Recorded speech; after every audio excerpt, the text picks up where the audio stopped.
As the pandemic drags into its 5th month now, Congress is trying to figure out another stimulus package.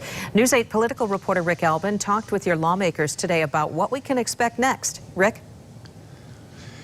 Well, whatever it is, it may not happen really quickly because Republicans in the Senate and Democrats in the House have two very, very different plans out there right now.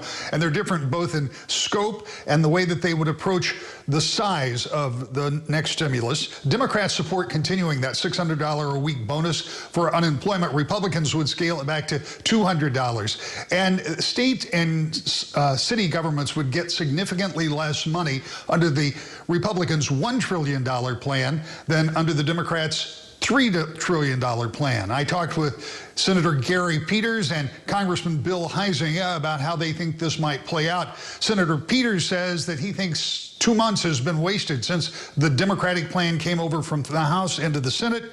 And he also says that he doesn't think the Senate plan addresses Michigan's issues.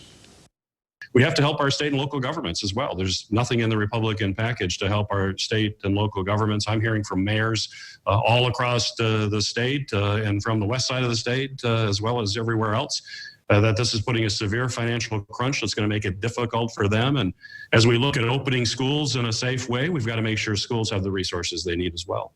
What my fear is that the $3 trillion program that the House had passed, which I had voted against because I thought it was it was every pet project and pet policy from the left got loaded into this thing. So an additional $3 trillion from the House. The Senate is proposing something around $1 trillion. And I'm afraid the way Washington works, that means they're going to compromise at $4 trillion. Meaning they're going to just take in everybody's pet policies and pet projects. So I'm hoping that we're more discerning about that. Now, complicating matters, as you pointed out, that $600 expires for people who are currently getting unemployment. And the legislators are expected to head home for August recess next week. Now, if all of that happens, it's still possible if the House and the Senate and the White House can come up with a deal, they can bring lawmakers back. And in one day, they could pass another stimulus. But right now, we just don't know when or if that's going to happen. Reporting live from home, Rick Albin, back to you.